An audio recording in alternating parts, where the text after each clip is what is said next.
Well, hello everybody. This is me, David, coming to you from New Mexico, as always. Uh, I'm making this video kind of ad hoc, real quick, uh, as a response to a comment that was made on my last debate. If you haven't seen it, you can go over to Standing for Truth channel. Look for Hovind Emory debate, and it'll be there. Uh, I'll leave a link in the description if you're interested. However, the comment was, would I listen to Kent Hovind's Seminar 1, and as soon as I find a mistake, stop and comment back? And so I wouldn't normally do this. I don't think it's part of my job to do that. Um, but for this commenter, I decided I would. And so I looked at the video, uh, and there are so many errors constantly coming at you that I couldn't just pick one and send it. So I'm making this quick video just for this person. I'm just going to show where the errors are. If you find it interesting and you want to go back and uh, have me comment more or make a video on something, you can let me know in the comments. So first I want to start off with just some general comments that I would like to make. Evolution is just one field of science, just like any other. Physics, astronomy, geology, biology, chemistry, medicine, string theory, whatever you want to pick. Uh, if you define it to be only things that you can observe or put your hands on and test, then you're going to cut out about half of science. A lot of what science is observing what you can observe and making uh, inferences about those things. Every evangelist speaker, anybody that you hear, TED Talks, any of these guys that stand up and talk, uh, they have something that they're trying to sell. Every preacher, evangelist, speaker does the same. They think that their specialty, whatever that specialty is, will change the world. Whether it's Kent Hovind and his evolution, some kind of magic medicine, snake oil salesman, end time prophecy, or personal enrichment.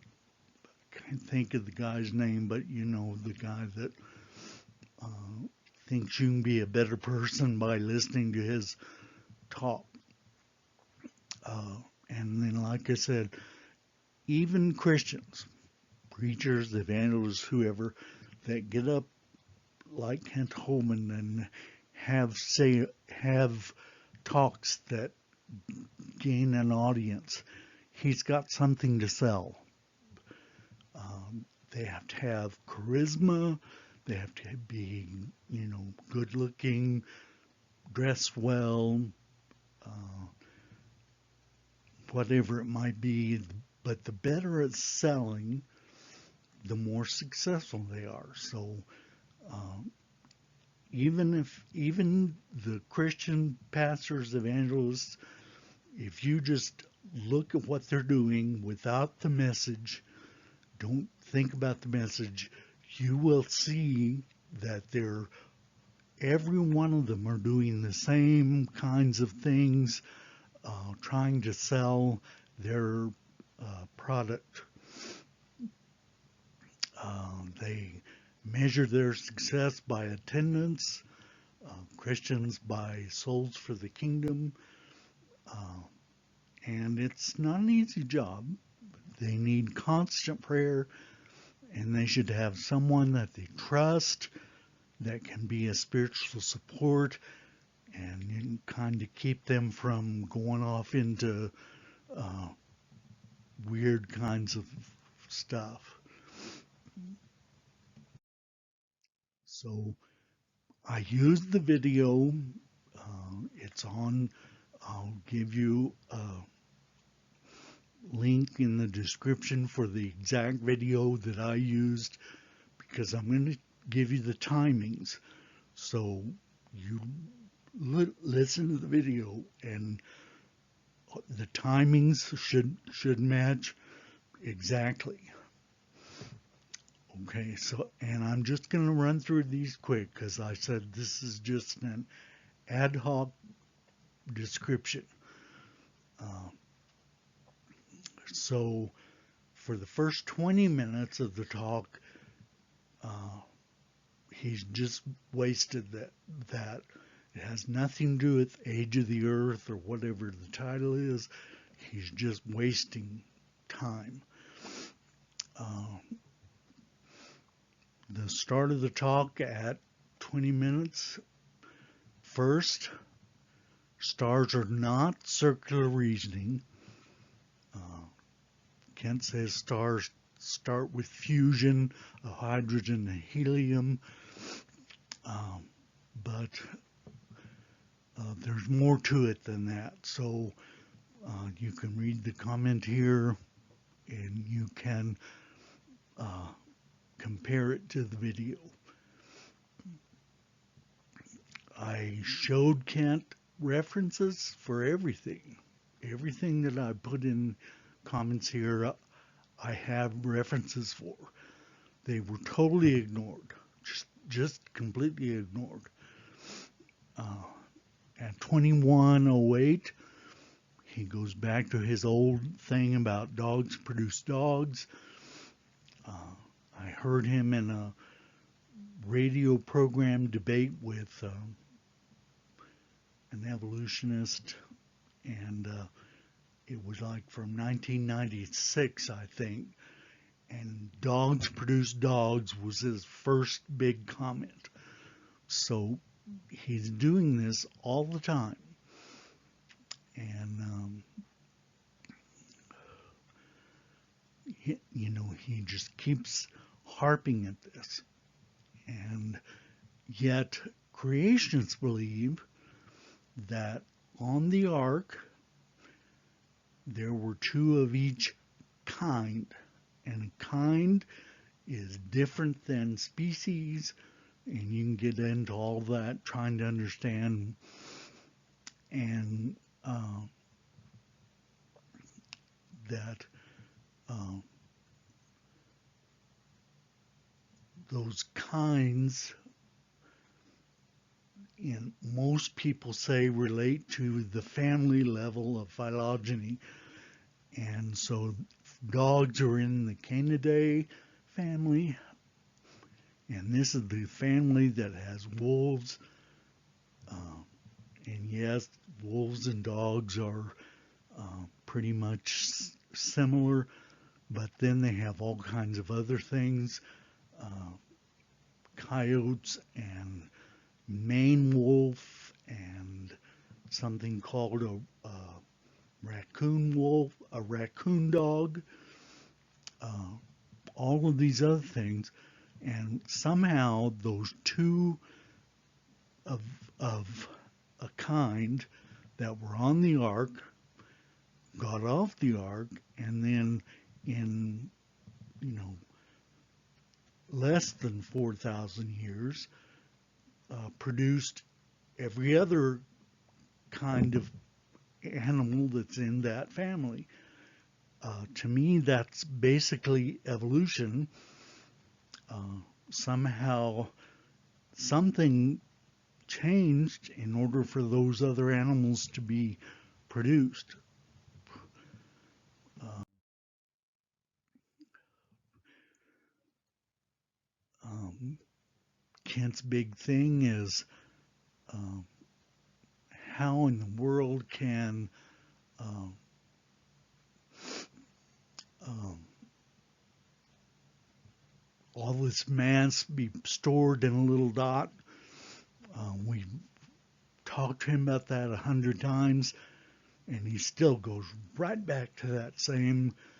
Uh, all the mass of the universe was in that little dot. You were in that little dot, and constantly repeating that.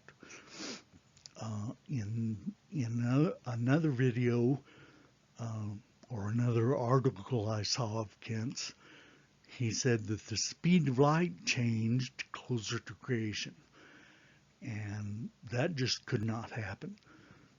The speed of light is a universal physical constant. It it has to do with physics, everything. And if you change the speed of light, you're going to change everything in the universe. Nothing would be like what you think it is. Uh, at about 25 minutes, he talks about the etymology of this word universe. He says that it's uni, which means one, and verse, which means sentence, and that's not even close. That isn't even close to what the etymology of that word is. It comes from Old French univers, from the Latin universum, which means all things, everybody, all people. Um, how hard is it to look that up? It's on Google now. Uh, at 26, the books and articles that Kent quotes from are overly simplified sources. They are what we might consider uh, fifth grade or sixth grade elementary school uh, science. Uh, so when he's talking about cosmology, he's saying how to explain the field of cosmology in 5 words or less.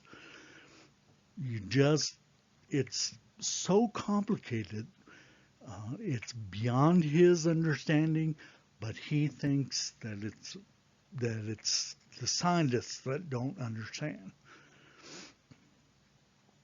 At 27, it's only recently in the past 10 years that scientists begin to understand that space-time and matter are all kind of related in the same four-dimensional space.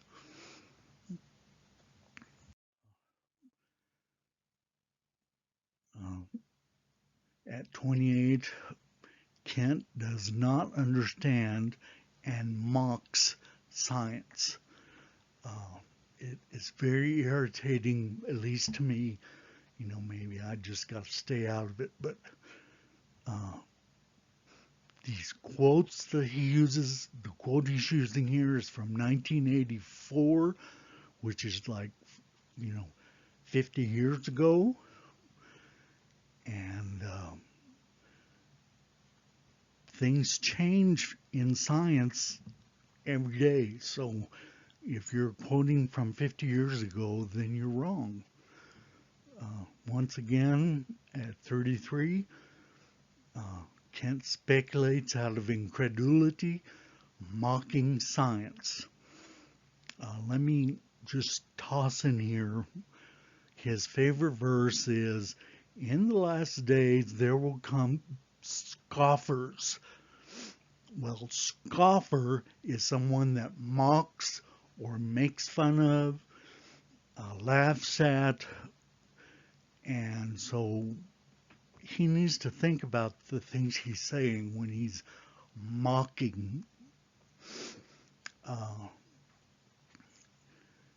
when he talked about all this stuff at the beginning, the solar system, our solar system, not the universe, was just a hectic mess of objects spinning and colliding. Things were bumping into each other. Uh, sometimes they would combine together and different things. So orbits were altered. Uh, the orbit of Pluto is a planet or dwarf planet. Uh, is totally different than the rest of the planets. The creation of the moon was due to a collision. Uh, so there's only one moon going retrograde and it orbits Jupiter, not Saturn. There's none on Saturn. And that quote again is from 1969. At 34, every star creates helium and hydrogen. That's the way the stars form, is from fusion of hydrogen into helium. That's the energy of the star. When the star begins to fuse other elements, as it gets older and has been fusing for a long time,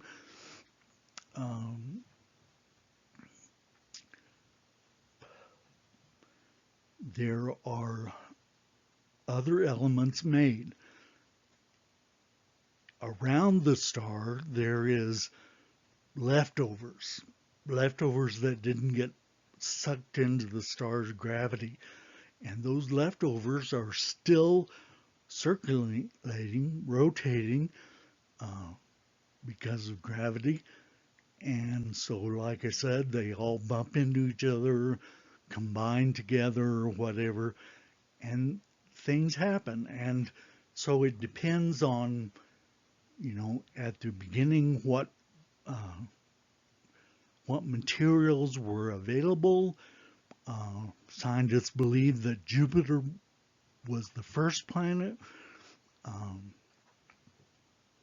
and so you can tell that there are certain elements that make up each planet and where it rotates or orbits the sun.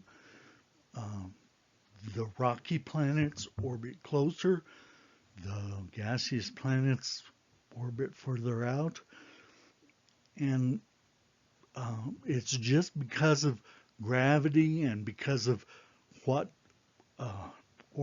what was orbiting there. But Kant's idea is that he doesn't understand it, so he's going to mock and make fun of and scoff about all these things that he thinks are just stupid. At 35, if there was a Big Bang, this is a comment he made directly at 35. If there was a Big Bang, why did Jesus have to come and live and die on the cross? I was totally floored by this statement. I mean, for an evangelist that is interested in getting people to come to Christ, that's kind of an odd statement. The reason that Jesus came and had to die on the cross was because he died and he rose again for the salvation of mankind. If you don't understand that and you're interested, I can help you find some information.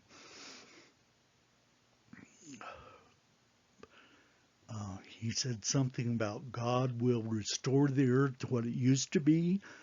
Uh, I don't see that anywhere I looked. I didn't see it. Uh, I believe, in Revelation it says there will be a new heaven and a new earth. So we're not going back to what it used to be. At 36, he talked about the second law of thermodynamics. That's where we get entropy from. But entropy is a very difficult topic. And I've been studying it recently for weeks, and I really have a very tenuous grasp on what it's about. They normally, if you want to boil it down, make it kid simple, entropy is disorder. So things tend toward disorder, such as if you leave a piece of meat out in the sun, it will decay and rot. If you take something frozen out of the freezer, it will thaw. Those are all due to transfer of entropy. However, entropy doesn't really go with disorder directly. Entropy is sort of a statistical probability of disorder. So in a closed system, you have three types of systems: isolated, which is actually what the universe is.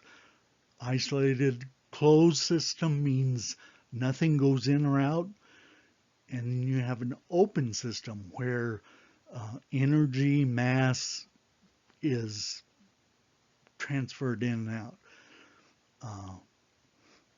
Our bodies are open systems. The Earth is an open system. Basically, the things that we deal with are open systems. Closed system means things cannot transfer. So there's a whole lot more to entropy than just things degrade. And we could talk forever on that topic. At 45, Kent, read the slide.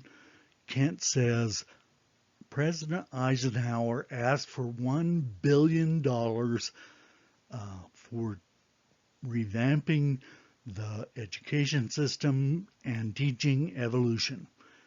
I'm not questioning that. It does say that. It goes on to say that Congress awarded NSF $10 million, not billion, million. And Kent says, and they got it. And that's all he says. The last thing I want to say is the Bible says that the earth is 6,000 years old. Kent, a lot of young earth creationists believe that God created everything in 6 24-hour days and rested on the seventh. And what can I tell you? If these people, young earth creationists, want to prove scientifically, science and math, that that the universe is 6,000 years old, they should have observable evidence of 6,000 years. So when they go to, their big thing is Grand Canyon for some reason, and say, look at this, this, and this, it shows it's a young Earth, that it couldn't possibly be 4 billion years old. And but those this, and this is that they point at don't point to 6,000 years. It points, according to them, it points to, it's got to be young. It's got to have done it quickly. Um, they don't go to other locations, so you can't go to, the Solomon Islands or uh, Sahara Desert, Atacama Desert, Antarctica, and see exactly the same proof that it's 6,000 years. They want to show you this, that it can't be 4.5 billion, and then they expect you to believe that that one piece of evidence that doesn't really have any exact number or exactness to it shows that it has to be 6,000 years. And so, for all of you that are creationists, if you listen to this, I want to see observable, testable evidence that it's 6,000 years. I think Jason Lyle one time said that comets come from way outer space, and if the solar system was older than 100,000 years, uh, there would be no comets. That's not true in the first place. And in the second place, 100,000 years is not 6,000. It's not even in the ballpark with 6,000. So if you're trying to prove that it's not billions, that's one thing. But if you're going to prove that the Bible says it's 6,000 and it must be 6,000, then it should point to 6,000. And so, in any case, I've kind of preached my heart out here. So,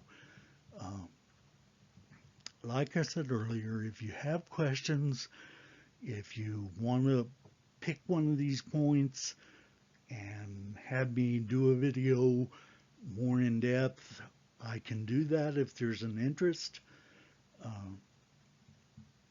just, for the sake of a comment, I didn't want to spend, 2 weeks researching and making notes and uh, making a video and editing and spending all that time only to have him not look at it. So anyway, this is my take on Seminar 1 of Kent Hovind's video seminars. And so give me your thoughts in the comments. I can take it. Let me know what you think. And I'll talk to you